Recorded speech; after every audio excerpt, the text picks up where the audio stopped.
औज़ुबिल्लाहि मिनश शैतानिर रजीम बिस्मिल्लाहिर रहमानिर रहीम। अस्सलामु अलैकुम व रहमतुल्लाहि व बरकातुहू। मंच पर बैठे हुए हमारे बड़े भाई मोहतरम जनाब उदरहम मेघवाल जी साहब, मनवेंद्र सिंह साहब, मजलिस इत्तेहादुल मुस्लिमीन राजस्थान के कोर कमेटी के सदर जनाब जमील खां साहब,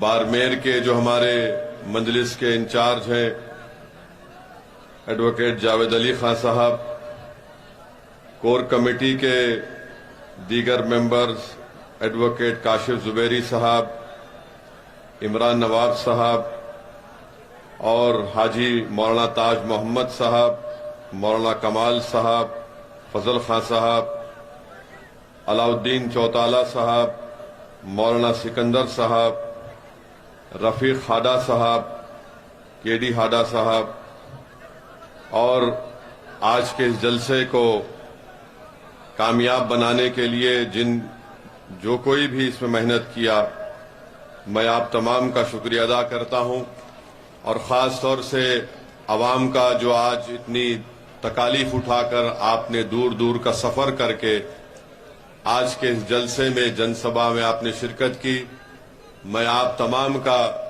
शुक्रिया अदा करता हूं कि आपने तकालीफ उठाकर आज यहां पर आए और मुझे यकीन है कि इतनी बड़ी तादाद में आपका यहां पर आना यकीनन मजलिस के जिम्मेदारों के हौसलों को बुलंद भी करता है और हमको इस बात का एहसास दिलाता है कि हम पर भी एक बहुत बड़ी जिम्मेदारी है कि अवाम ने हम पर एतमाद और भरोसा किया है और हमको इंशाअल्लाह ताला आपके एतमाद और भरोसे पर और मेहनत करके हमको आगे बढ़ना है।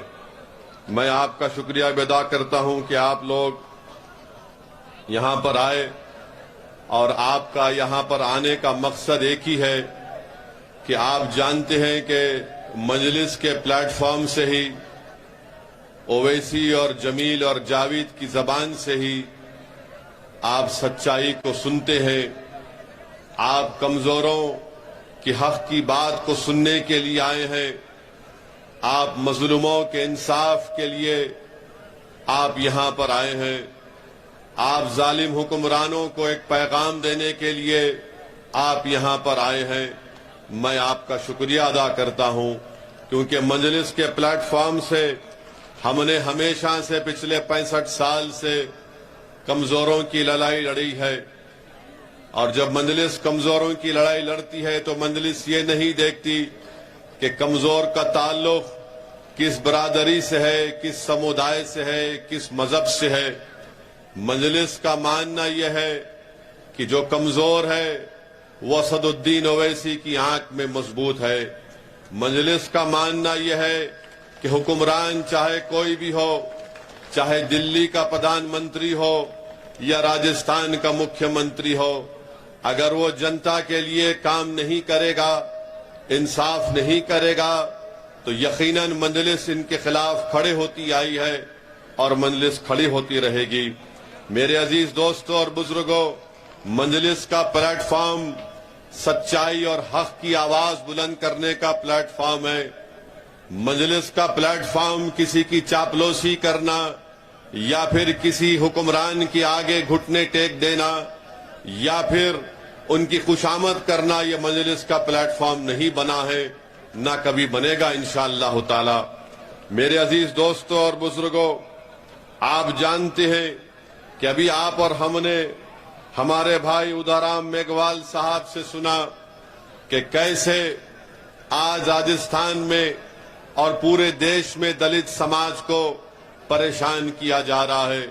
मैं हमारे बड़े भाई उदरहम मेघवाल जी को ये बात बताना चाहता हूं कि मेरा मानना यह है कि हमारे देश में और राजस्थान प्रदेश में या हमारे देश के जितने प्रदेश हैं, वहां पर जहां कहीं भी मुझे जाने का मौका मिला, एक बात को मैंने महसूस किया कि उस हर मुकाम पर हमने देखा, मैंने देखा कि मुसलमान हो, दलित हो या आदिवासी हो, इनका कोई नेता नहीं है। इनके पास इनका कोई नेता नहीं है। और जब चुनाव आता है तो मुसलमान हो, दलित हो, आदिवासी हो, सबसे ज्यादा अगर कोई वोट डालता है तो मुसलमान, दलित और आदिवासी वोट डालता है। मगर आज आपको इस बात को समझाने के लिए भी आया हूं कि जब तक ये कमजोर समाज इस बात को महसूस नहीं करेंगे और एक तय नहीं कर लेंगे कि हम वोट डालते आए हैं, मगर अब हमको वोट लेना पड़ेगा, और जब आप वोट लेने की बात करेंगे तब आप अपने दरमियान से किसी को अपना नेता बनाना पड़ेगा। ये वक्त मेरे बुजुर्गों, मेरे नौजवानों, ये वक्त आपको पुकार पुकार कर कह रहा है कि अब ये वक्त दलित मुसलमानों को मिलकर अपने नेता को बनाना पड़ेगा। अगर आप अपने नेता को नहीं बनाएंगे तो फिर इसी तरह से आपको रोना पड़ेगा कि मुझसे इंसाफ नहीं हुआ। और इस बात को याद रखिए, ये दुनिया आपके आंख से बहते हुए आंसुओं की कदर नहीं करती।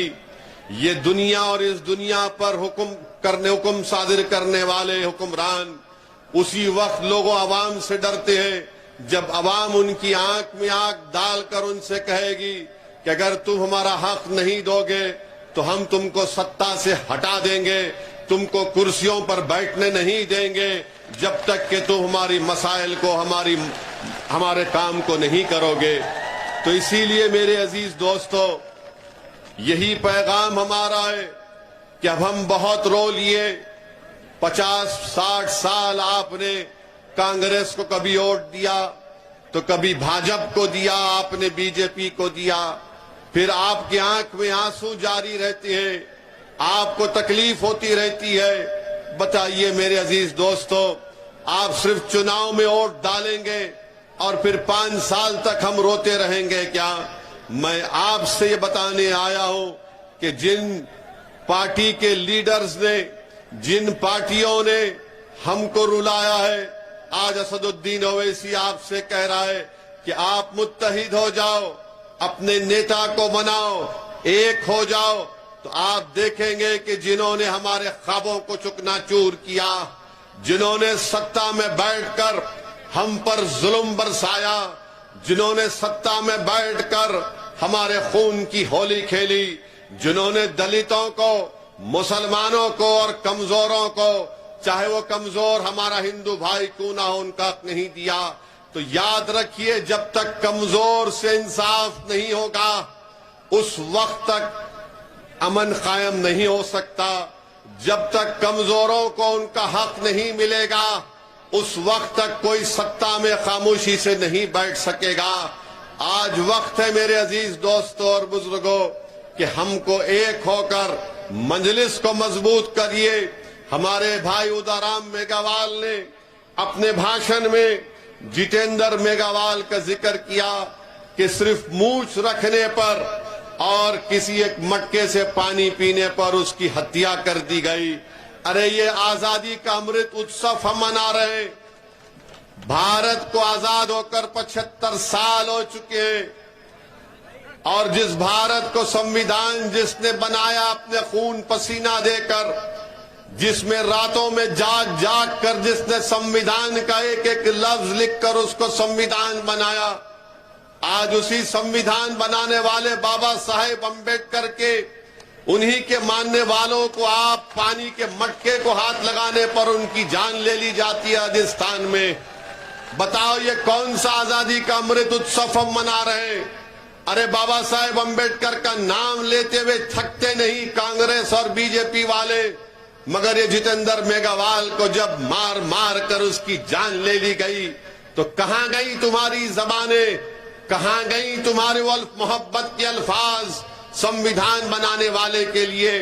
मेरे अजीज दोस्तों और बुजुर्गों, ये हत्या ये बता रही है अगर आज जितेंद्र मेघवाल जिंदा होता तो वो पुकार पुकार कर कहता कि हाँ हम पढ़ लिख तो लिए, हमने रिजर्वेशन तो हासिल कर लिया, मगर हमारा कोई नेता नहीं था जो मुझे मेरी जान लेने वालों से मुझे अपने आप को बचा लेता।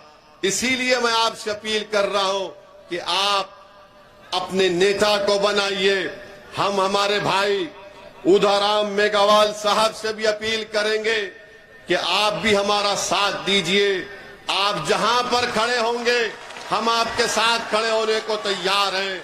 मेरा मानना यह है कि याद रखिए, जब तक कमजोर नहीं मिलेंगे उस वक्त तक जुल्म खत्म नहीं होता है। जब तक कमजोर एक जगह पर हाथ में हाथ और दिल को नहीं मिलाएंगे उस वक्त तक जालिम अपना जुल्म खत्म नहीं करता। जब कमजोर मिल जाएंगे तो जालिम का महल चुकनाचूर होकर रह जाएगा। जब कमजोर मिल जाएंगे तो जालिम इख्तिदार पर नहीं रहेगा बल्कि कमजोर सत्ता में आएंगे। ये वक्त का तकाजा ये है कि हम मिलकर अपनी कोशिशों को जारी और सारी रखें। मैंने कल रात में भी कहा था और आज भी कह रहा हूं कि दलितों को, मुसलमानों को हमारे गुज्जर भाइयों से सबक हासिल करना पड़ेगा, जाटों से सबक हासिल करना पड़ेगा, राजपूतों से सबक हासिल करना पड़ेगा। जब राजपूत अपनी नेता को बनाते हैं, कोई उनका नेता भाजपा में होता है, कोई कांग्रेस में होता है, तो किसी को तकलीफ नहीं होती है। जब जाटों का नेता कांग्रेस में होता है और बीजेपी में होता है तो किसी को तकलीफ नहीं होती है। जब इन समाजों का बड़ा बड़ा नेता हर पार्टी में मौजूद है, मगर जब दलित खड़े होकर कहता है कि मैं मेघवाल को अपना नेता बनाऊंगा, जब मुसलमान खड़े होकर कहता है कि हाँ ओवैसी जो बात कह रहा है कि राजस्थान में मुसलमानों का नेता होना चाहिए, तो सबके पेट में दर्द शुरू हो जाता है। अरे जब गुज्जर का नेता हो सकता है, राजपूत का नेता हो सकता है, जाट का नेता हो सकता है, अरे हर बरादरी का नेता हो सकता है, तो क्यों नहीं राजस्थान के दलित और मुसलमान अपना नेता बनाते हैं? बनाओ अपने नेता को। क्या आप अपने नेता को बनाएंगे? क्या आप अपने नेता को बनाएंगे? ये नेता आपके दरमियान से उठेगा, कोई आसमान से आने वाला नहीं है। आप कोई जमीन के नीचे से निकल कर नहीं आएगा, वो तुम्हारे दरमियान से उठेगा। उसको तुमको अपना नेता बनाना पड़ेगा। और अगर तुम नेता बनाओगे तो याद रखो, जितेंद्र मेघवाल की जिस तरह हत्या की गई, कोई मैका लाल, कोई जालिम दोबारा कोई जितेंद्र मेघवाल को मारना तो छोड़ो, उसको हाथ लगाने से पहले सोचेगा। अगर राजस्थान के मुसलमान अपना नेता बनाएंगे तो आप और हम इंशाअल्लाह ताला, जिस तरह आपकी हमारी आंखों ने जुनैद और नसीर की हत्या को देखा, हम उस हत्या को नहीं देखेंगे, उस पर रोक लग जाएगा। क्योंकि मारने वालों को, जुल्म करने वालों को मालूम हो जाएगा कि मुसलमान राजस्थान का, दलित राजस्थान का जाग चुका है। वो अब तुम्हारे जुल्म को सहने वाला नहीं है, वो कि तुम्हारी बात से डरने वाला नहीं है, वो तुम्हारे झूठे वादों पर एतमाद नहीं करेगा, बल्कि वो अपने मुकद्दर के फैसले करेगा। जो लोग दलित और मुसलमानों का इस्तेसाल और एक्सप्लॉयटेशन करते हैं, वो क्या चाहते हैं कि हम इनके गुलाम बनकर रहें, हम इनके ताबे रहें, और वो ये चाहते हैं कि हमारे मुकद्दर के फैसले वो करेंगे। तो सुनो कांग्रेस और बीजेपी वालों, तुम एक कमरे में बैठकर दलित और मुसलमानों के मुकद्दर के फैसले नहीं करोगे, बल्कि हम तुम्हारे सामने कुर्सी डालकर, मेघवाल पैर पे पैर डालकर, ओवैसी तुम्हारी आंखों में आंखें डालकर कहेगा कि हम करेंगे हमारे मुकद्दर के फैसले, तुम नहीं करोगे। हम जो बोलेंगे हमारे समाज के बारे में, जो हम बेहतर जानते, तुमको करना पड़ेगा। तो मेरे अजीज दोस्तों और बुजुर्गों, इस बात को आपको महसूस करना है। मैं, हमारे भाई ने कहा कि जितेंद्र मेघवाल को गहलोत सरकार ने सिर्फ 8 लाख रुपए दिए। वो पुलिस वाले भाई, भाई साहब रुक जाइए, छोड़ दीजिए, हमारी मोहब्बत में आए हैं।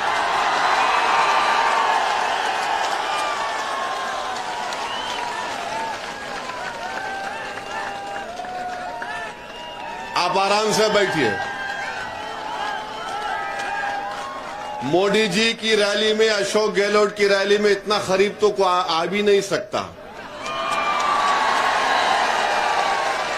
बहुत दूर बिठाते जनता को, बहुत दूर। आप इतना करीब आ गए, मुझे यकीन है कि हमारे अल्लाह हमारे दिलों को मिला देगा इंशाअल्लाह। हमारे पुलिस के भाई बिल्कुल फिक्र मत करिए, कुछ नहीं होगा मुझे, आराम से। जब पाकिस्तान 20 किलोमीटर पर कुछ नहीं कर सकता तो ये कौन है, क्या करेंगे? बैठिए आराम से, कोई बात। अब वहीं रुक जाइए। हाँ, हमारे भाई ने कहा कि जितेंद्र मेघवाल को सिर्फ 8 लाख रुपए दे दिए गए। रुक जाइए, अभी छोड़ दीजिए, छोड़ दीजिए, यहां देखिए। हाँ, 8 लाख रुपए दे दिए गए। हम पूछना चाहते हैं अशोक गहलोत मुख्यमंत्री साहब से, अशोक गहलोत साहब, जितेंद्र मेघवाल की जान, कन्हैया लाल की जान, जुनैद और नसीर की जान एक ही जान है। इंसान की जान की कीमत अलग नहीं हो सकती है नाम की बुनियाद पर। अगर कन्हैया लाल को 50 लाख रुपए दिए गए हैं तो जितेंद्र मेघवाल को भी 50 लाख दिए जाने चाहिए थे। अगर कन्हैया लाल को 50 लाख दिए गए थे तो जुनैद और नसीर को भी 50 लाख मिलने चाहिए। इंसान होता है। मजहब के नाम पर इंसान की जान की कीमत में कमी या बढ़ाई नहीं की जा सकती है।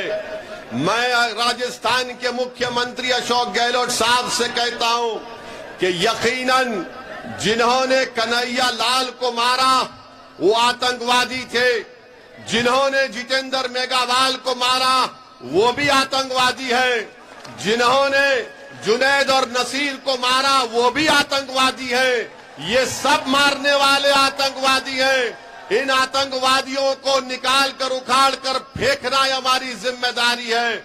मगर अशोक गहलोत मुख्यमंत्री सिर्फ कन्हैया लाल के कातिलों को आतंकवादी कहते हैं। अशोक गहलोत साहब, जो इंसान का कत्ल करता है वो आतंकवादी है, उसका नाम चाहे कुछ भी हो वो आतंकवादी हो जाता है।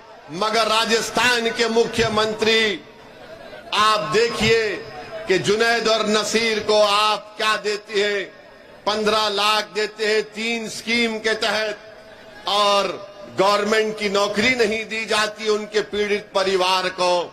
मेरे अजीज दोस्तों और बुजुर्गों, हम अशोक गहलोत मुख्यमंत्री से पूछना चाहते हैं कि आपके दिल में ये सोच कैसे पैदा हो गई कि कन्हैया लाल का कातिल आतंकवादी है, जुनैद और नसीर और जितेंद्र मेघवाल के कातिल आतंकवादी नहीं है।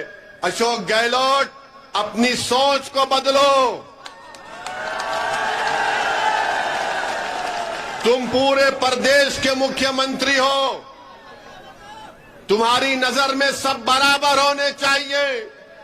तुमको अल्लाह ने मुख्यमंत्री बनाया इंसाफ करने के लिए, मगर तुम मुख्यमंत्री होकर भी, इतने बड़े ओहदे पर रहकर भी अशोक गहलोत, तुम अपने छोटेपन का मुजाहरा क्यों कर रहे हो? अरे सबको इंसाफ करो, सबसे इंसाफ करो। आप कन्हैया लाल से भी आपने किया, अच्छा किया, जितेंद्र मेघवाल से भी करो, जुनैद नसीर से भी करो आप, क्योंकि जो इंसान को मारता है उसको इंसान नहीं कह सकते, उसको शैतान कहना पड़ेगा, उसको राक्षस कहना पड़ेगा, उसको आतंकवादी कहना पड़ेगा। हम मुख्यमंत्री के सोच की मजम्मत करते हैं। कितना बड़ा प्रदेश के मुख्यमंत्री हैं और सोच इतनी छोटी उनकी क्यों हो गई, ये आपको फैसला करना है। मेरे अजीज दोस्तों और बुजुर्गों, जब जुनैद और नसीर की हत्या कर दी गई तो जमील खान ने हमसे कहा कि साहब आपको हैदराबाद से निकलकर घाटमीका को आना पड़ेगा। मैंने कहा मैं जरूर आऊंगा। मैं हैदराबाद से निकला और फिर हम लोग घाटमीका गए। जुनैद के पीड़ित परिवार से हमने मुलाकात की। क्या आप जानते हैं मेरे अजीज दोस्तों और बुजुर्गों कि जुनैद के 7 बच्चे हैं। जुनैद का बड़ा भाई पागल है, नींद पागल है, उसके भी 6 बच्चे हैं, यानी 13 बच्चों की जिम्मेदारी जुनैद की थी। और जालिमों ने जुनैद का कत्ल कर दिया, बल्कि ले जाकर जिंदा जुनैद को जला दिया नसीर के साथ। आप बताइए, हमने इस बात का डिमांड किया था कि अशोक गहलोत जयपुर से निकलकर घाटमीका क्यों नहीं जाते। मैंने कहा कि अशोक गहलोत घाटमीका से 40 मिनट दूर एक मुकाम पर एक शादी की तकरीब में जा सकते हैं, तो क्या इन जुनैद और नसीर के घर को क्यों नहीं गए। मैं बोलता रहा तो अशोक गहलोत साहब को थोड़ी शर्मिंदगी महसूस हुई। निकल कर गए और जाकर जुनैद और नसीर के घर को उनको जाना पड़ा। ये हमारी पहली कामयाबी है। अगर आप अपना नेता पैदा कर लेंगे तो याद रखो जुनैद और नसीर जैसी हत्याएं खत्म हो जाएगी और हर कोई आपसे डरेगा। वरना आज राजस्थान हो या देश हो, बीजेपी और कांग्रेस ये समझती है कि मुसलमान और दलित और कमजोर ये लावारिस हैं, ये हमको छोड़कर कहां जाएंगे। अरे मैं आप तमाम से कह रहा हूं कि हम लावारिस नहीं हैं, हम किसी के मोहताज नहीं हैं। अगर हम मोहताज हैं तो रब्बे करीम के मोहताज हैं, हम इंसानों के मोहताज न थे न कभी रहेंगे, खुदा ना खास्ता। अल्लाह हमारे लिए काफी है। मगर ये बीजेपी और कांग्रेस के लोग ये समझते हैं कि ये लावारिस हैं, इनको छोड़ दिया जाए, ये कहीं पर नहीं जाएंगे। अरे अब तुम जाग जाओ कांग्रेस और बीजेपी वालों। अब राजस्थान की राजनीति में एक विकल्प पैदा हो चुका है, उसका नाम मजलिस-ए-इत्तेहादुल मुस्लिमीन है। और हम तमाम 36 बरादरियों के पास जाकर बात करेंगे, हम दलित भाइयों से बात करेंगे, उन सबको साथ लेकर आगे बढ़ेंगे।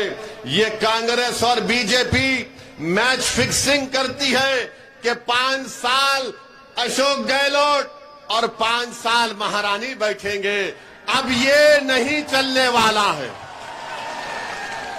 ये नहीं चलने वाला है। अभी आप जो घर में बैठकर बोलते हैं कि 5 साल मैं बैठता हूं, 5 साल तुम बैठ जाओ, अब कोई नहीं बैठेगा। अब तुम्हारी कुर्सी पर हमारी नजर है। अब हमारी कुर्सी पर हम बैठेंगे, तुमको नहीं बैठने देंगे हमारी कुर्सी पर।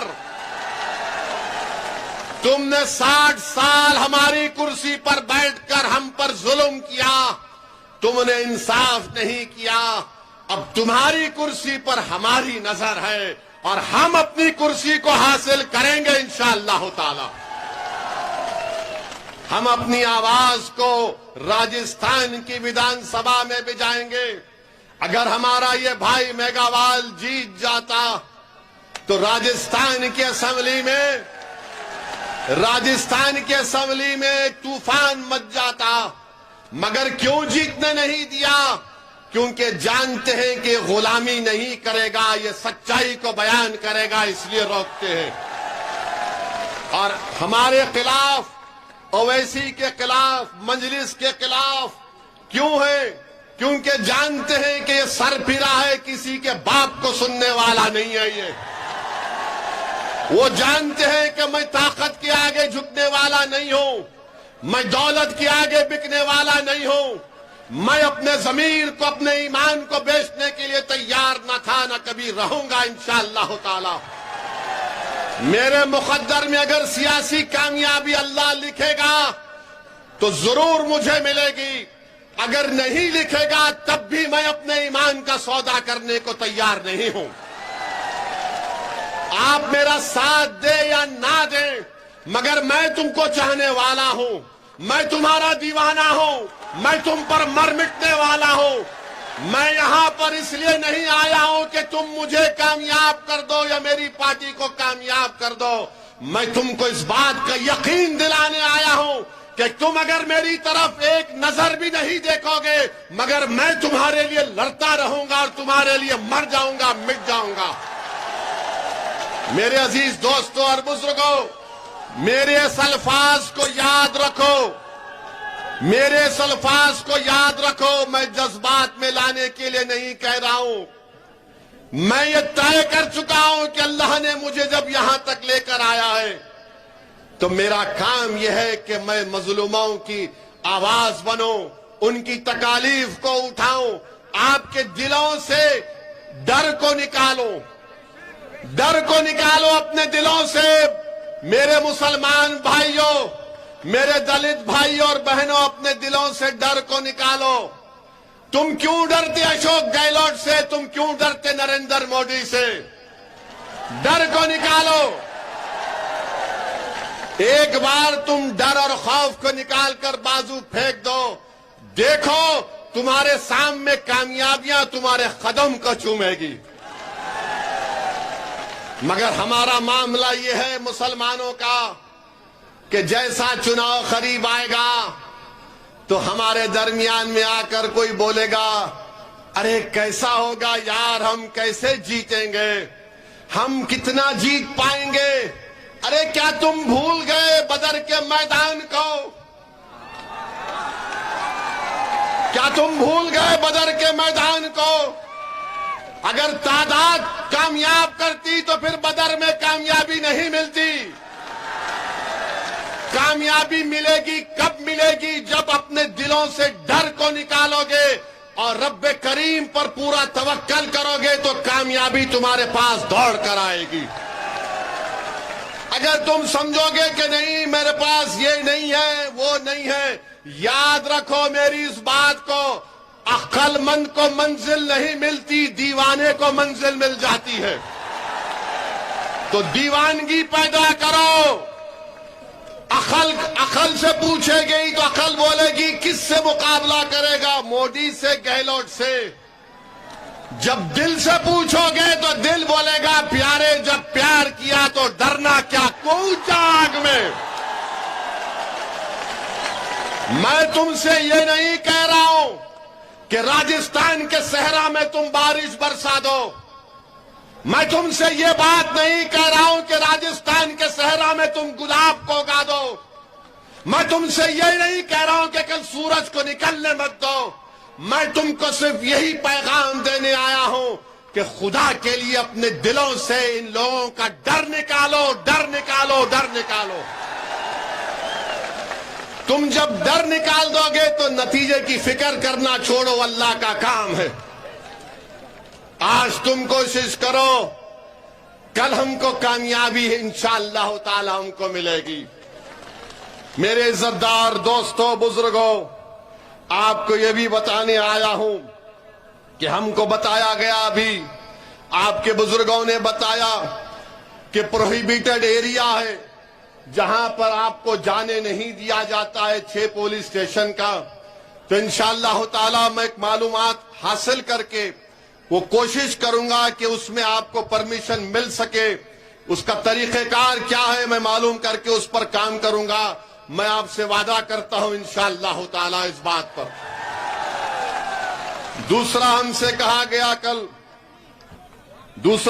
कहा गया कि यहां पर आप जानवर भी जाते हैं, बकरे जाते हैं और फिर बकरों का रेट नहीं मिलता, 6-6 हजार रुपये कम मिलता है।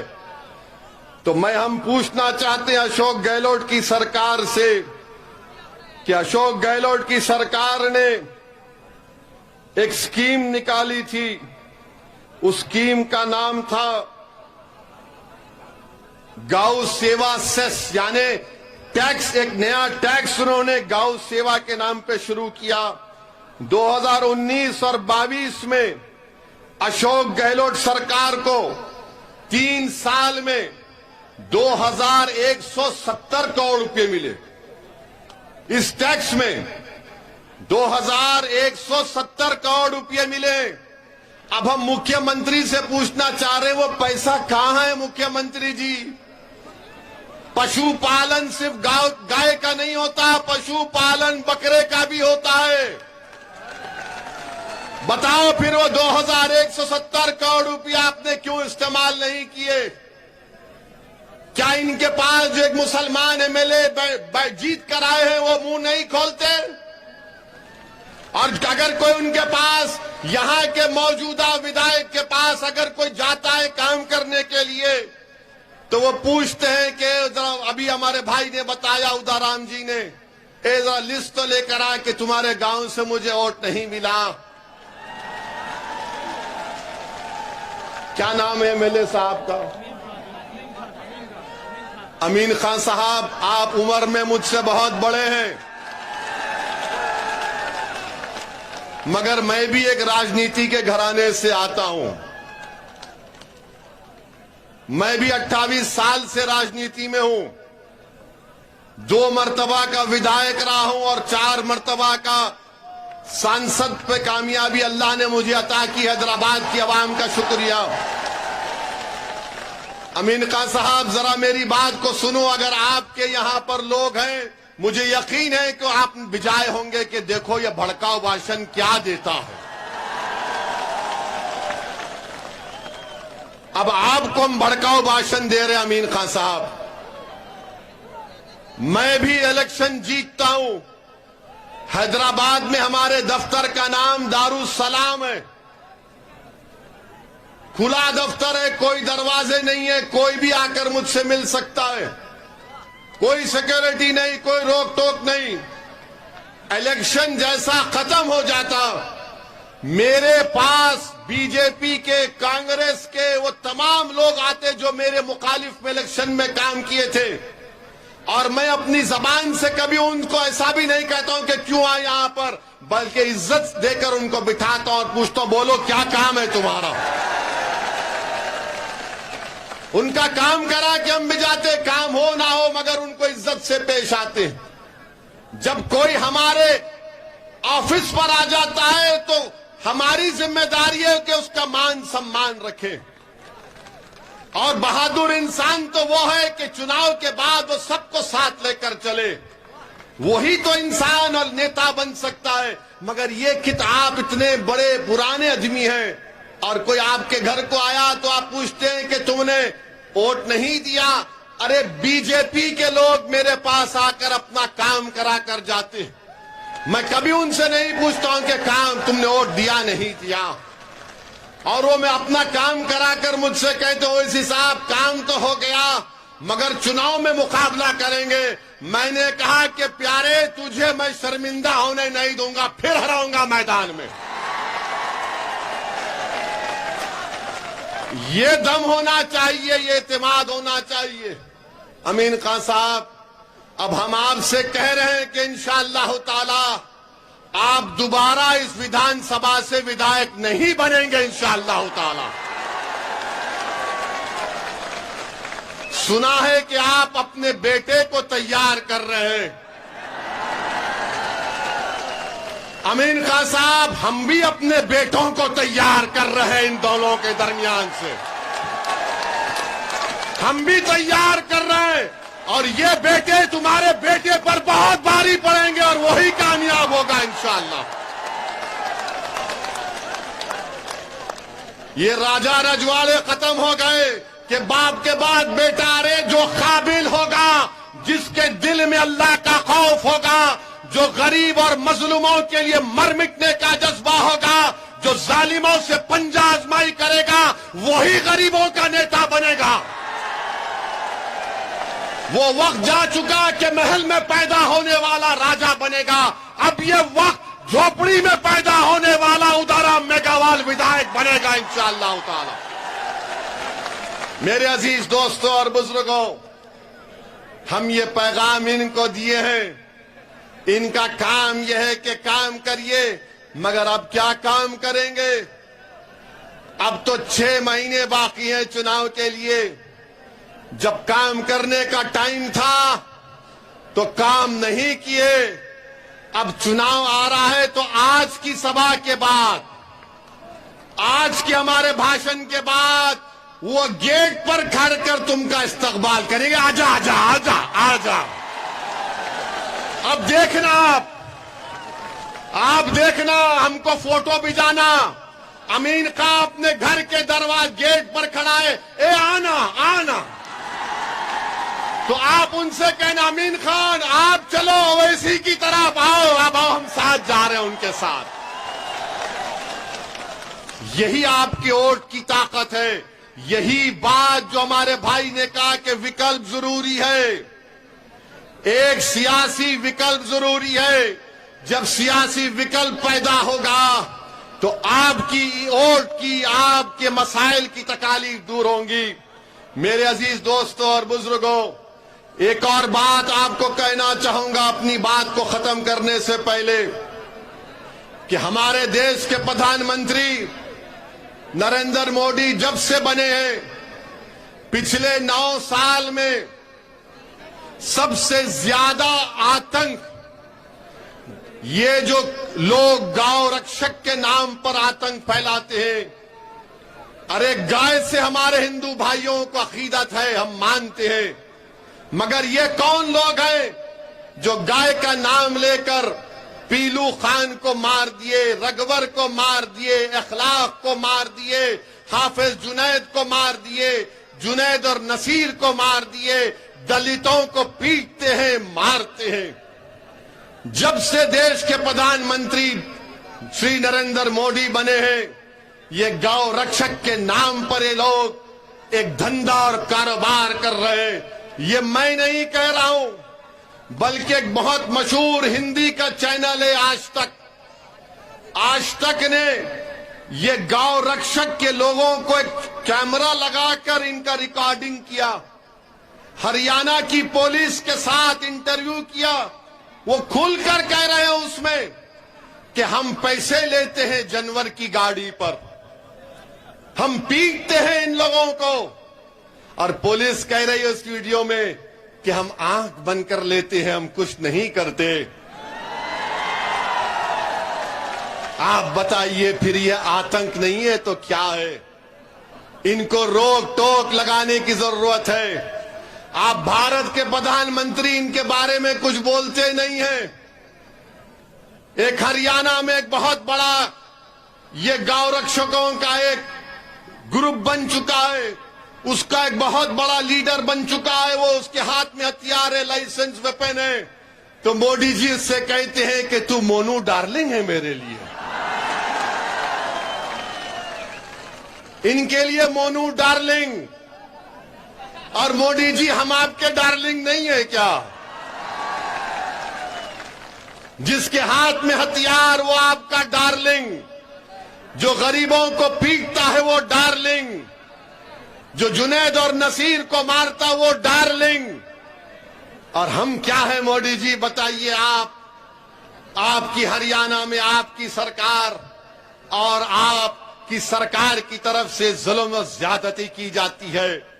मेरे अजीज दोस्तों और बुजुर्गों, देश के